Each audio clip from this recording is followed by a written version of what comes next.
All right, welcome to The Explainer. Today we're digging into one of the most famous promises in the entire Bible, a verse from the book of Malachi that many of us probably know by heart. But what if the way we usually understand it is based on a big misunderstanding of a really old system? You've probably heard this one before, right? It's an incredibly powerful promise from Malachi, and it's almost always linked directly to tithing. It's presented as this divine challenge. You give, and then just see if you aren't blessed beyond measure in return. But here's the thing. The source material we're looking at today argues that to really get that promise, you have to understand the system it was a part of. What exactly was this storehouse that's mentioned right there in the text? Okay, so let's get into it. Instead of just accepting the common interpretation, our source material kind of turns into a detective. It starts by asking 4 really critical questions that come straight out of the text itself. It's like a mystery we need to solve. First up, where was this place exactly? The verse says to bring the entire tithe into the storehouse. So, where was it? Was it one big building? A bunch of smaller ones? That's question number 1. Okay, next question. It gets a little more specific. Were the storehouse and the house of God actually the same place, or were they 2 different things? And believe me, this distinction is a huge deal. It changes pretty much everything. All right, question 3. Now we're zooming in on who got what.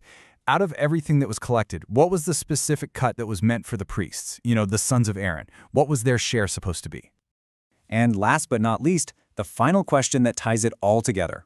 What part of the tithe was actually supposed to be sent from the people to the main temple, the house of God in Jerusalem? How much made it to the central hub? So, with these 4 questions on the table, how do we find the answers? Well, our source puts on its detective hat again and starts following the clues, using other books of the Hebrew Bible as evidence. It's like following a paper trail through Scripture to see how this system was really supposed to work. And here's what it finds. This is the big reveal from digging through the Scriptures. So, first question, where was the storehouse? Well, it turns out places like Deuteronomy and Nehemiah say they were in local towns, not some single central warehouse. Okay, so was the storehouse the house of God? Nope. 2 Chronicles is pretty clear that the house of God was the temple in Jerusalem. So that brings us to the money trail. Numbers and Nehemiah lay out this 2-step process. The Levites, who were like assistants to the priests, they'd get the main tithe. Then they would give a tenth of their portion, a tithe of the tithe, to the priests back at the temple. So, what does all this add up to? Well, what we're seeing isn't one giant collection plate in Jerusalem. Not at all. It was actually a decentralized system. The main tithe stayed local, in the towns, to support the Levites who were working right there in the communities. And not just them, but also foreigners, the fatherless, and widows. Only a tiny fraction, that tithe of the tithe, which is just 1% of the original total, was actually sent to the temple for the priests.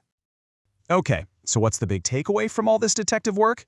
Well, the source argues that what we've uncovered are 2 totally different ways of thinking about tithing.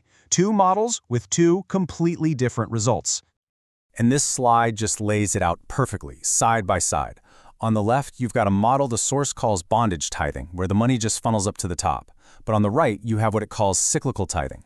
Now, this is the model it argues the scriptures are actually describing. A system that's decentralized, that nourishes the entire community, and creates what the prophet Malachi literally called a delightful land.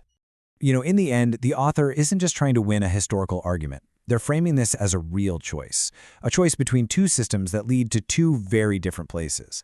The whole point is to get us to rethink the purpose of our giving, and to maybe embrace a model that, according to this source, is really all about justice and taking care of the whole community. So what this reinterpretation really does is it pushes us to look past just the promise of a personal blessing. It forces us to ask about the system itself. The source presents this model that's rooted in community well-being, and it leaves us with this one big final question to chew on.